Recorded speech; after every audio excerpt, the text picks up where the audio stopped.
Hello, and welcome to the video.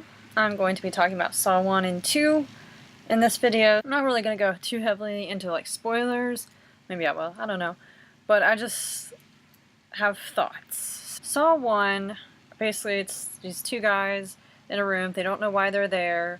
They're trying to get out. There's like a mastermind who's orchestrating everything. That's basically the plot of the first movie.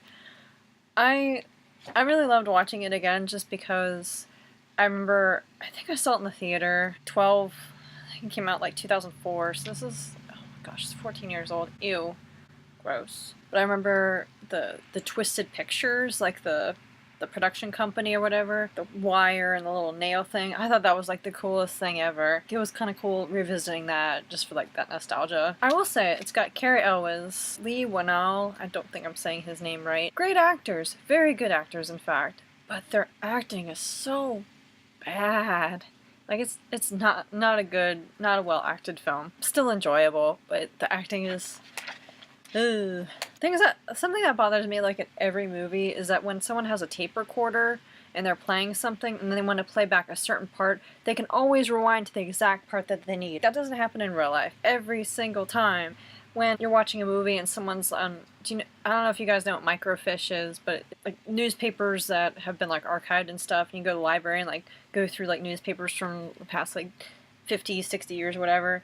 But whenever someone is using microfiche on film, they can always find what they need right away. I had to do a project, side note, I had to do a project, I think my senior year of high school, and I had to find articles from like the 1920s or something, specifically advertisements, and that was so hard. I remember going to the library downtown, going on this microfiche, and I cried. I broke down and cried, but people who were with me felt really bad just because I was so frustrated because I just couldn't find what I was looking for. And then you see, like, in movies, they find it instantly. I want that superpower. That is magical. Okay, so my favorite quote from Saw 1 is, "That clock is brand new," said by Cary Elwes' character, Larry. They're, like, all frantic in this room. He's like, "That clock is new." So, Jigsaw twist. New day, different outfit. I had to stop recording before, but this is a continuation. I didn't want to re-record it because I felt like that would just be disingenuous. I guess the most shocking death for me, the one that always makes me cringe, I think is the very first one that you see, or the second one, where there's a guy like in the little like greased up guy and like the razor wire. It makes my toes curl, and it takes a lot to like make me do that. This whole time, I'm wondering, is like Jigsaw John, as it's revealed his name is he like an engineer? Because he's like building this puppet, which I'm jealous of his puppet building skills, and he can like maneuver it while also panning over with his camera. However, it's revealed that, he has the helper, whatever, the guy from Lost. But I don't know, for all these intricate things, you would think that Jigsaw would have better surveillance video, because it's like super grainy, black and white, not even in color. It's just, the quality is just so bad, and you would think that, he has the ability to like build all these things, all these contraptions and all these things, you'd think that he would have like he'd be able to make better quality surveillance footage.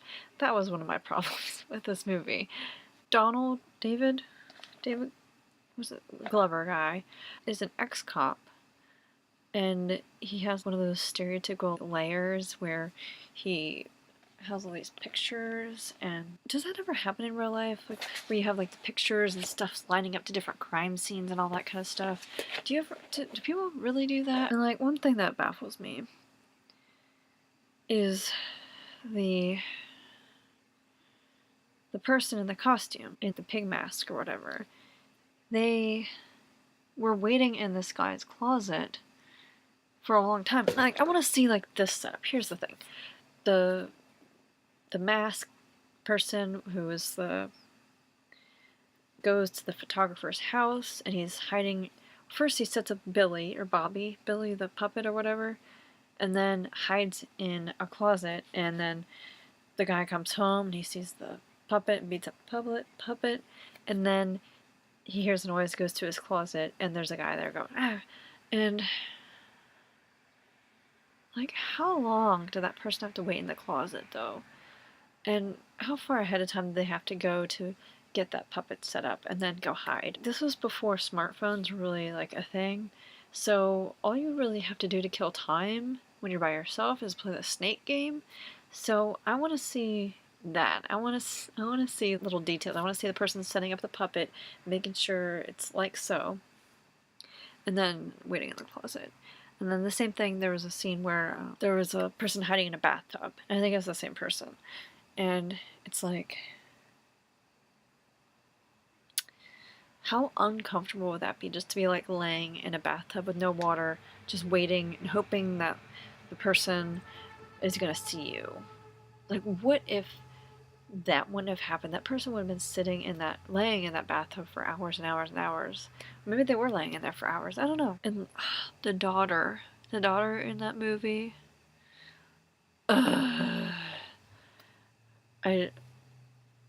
she is a better actress than I am. But I'm just saying, she was real annoying.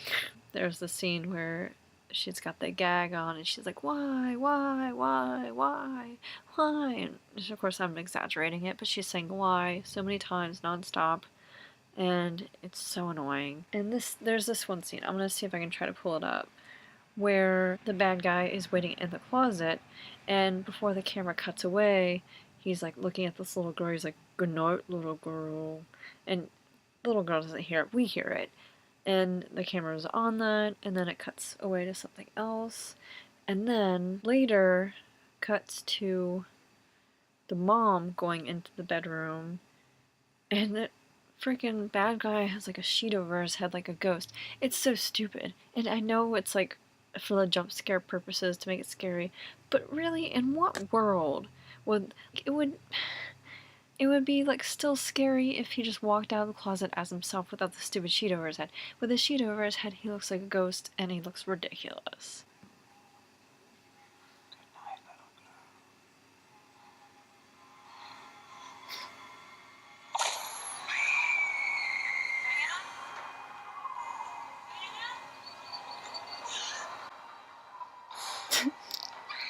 Stupid. When Jigsaw is setting up that bathroom, I want to see him preparing, making sure like stuff is just barely out of reach, like testing it out. I want to be there when he's like on the floor, you know, making sure that it's far enough away. And how does he know that they're gonna solve the steps like 1, 2, 3, 4? I don't know. On Saw 2. It's been a very long time since I've seen Saw 2. And I remember I didn't really like it as much as I liked the first one. However, watching it now, I think I like it more. You can tell they had a bigger budget, and there's a lot more they did with it. I don't know if the story is better. I just think the way it's executed is better. I was so into the plot just because it's been so long since I've seen it. I didn't really write as many notes.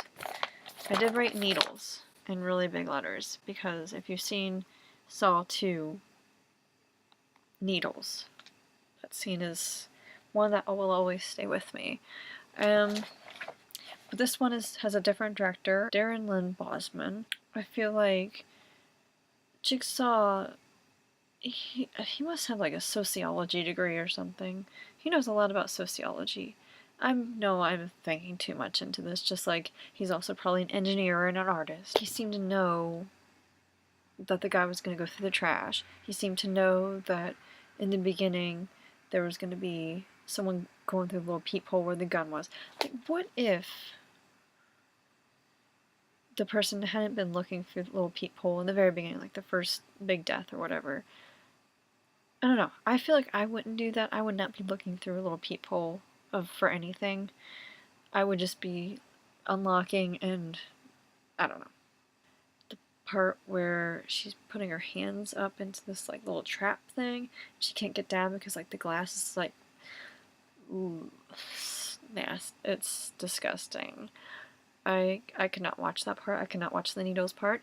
I am covered in tattoos. I cannot watch the needle part. It's disgusting and it's very disturbing.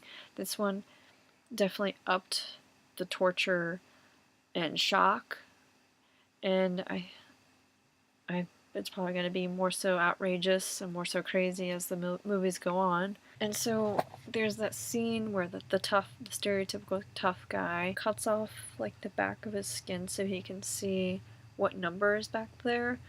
And like, he didn't have a mirror. How did he know he was cutting exactly where he needed to cut? What if it was like above that or below that? I don't know. And then when he took off like the skin part and was looking at it, it looked so disgusting. Ugh, this movie's gross.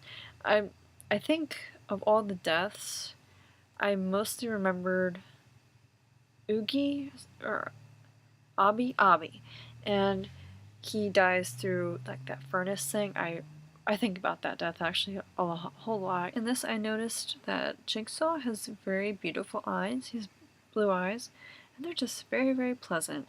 And there's a scene where he's sitting one-on-one with the detective, who's Donnie Wahlberg's character, and he's got like a bowl with a spoon, and I keep imagining like he's eating cereal, because I think that would be really funny. And I do think that the acting was better in this one. One character besides Jigsaw that carried over into the second one was the lady detective.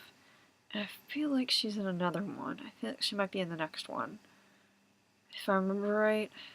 Maybe? I don't know. I obviously don't have as many notes on Saw 2, because I was just very into it. And it's, like I said, it's even better than I remember it. I mean, these movies are not good. These movies are guilty pleasure kind of good. I'm not gonna have Mitzi on this time. I have a feeling that she'll make an appearance in the next video, given her take on these movies. So yeah, make sure you stay tuned. I hopefully will be doing this every Wednesday. Like, if I didn't say in the last video I was going to do it Wednesday, I'd probably do it Thursday, so that way I have more time. But I'm putting this out Wednesday, and be prepared for another video next Wednesday, maybe Thursday, but we'll see. Okay, thank you for watching. Watch part 3 and 4 in the next week, so you can not be spoiled by me talking about it. And that's all. Beautiful. You are loved and you are important, and I will see you next time. Bye-bye. That clock, it's brand new.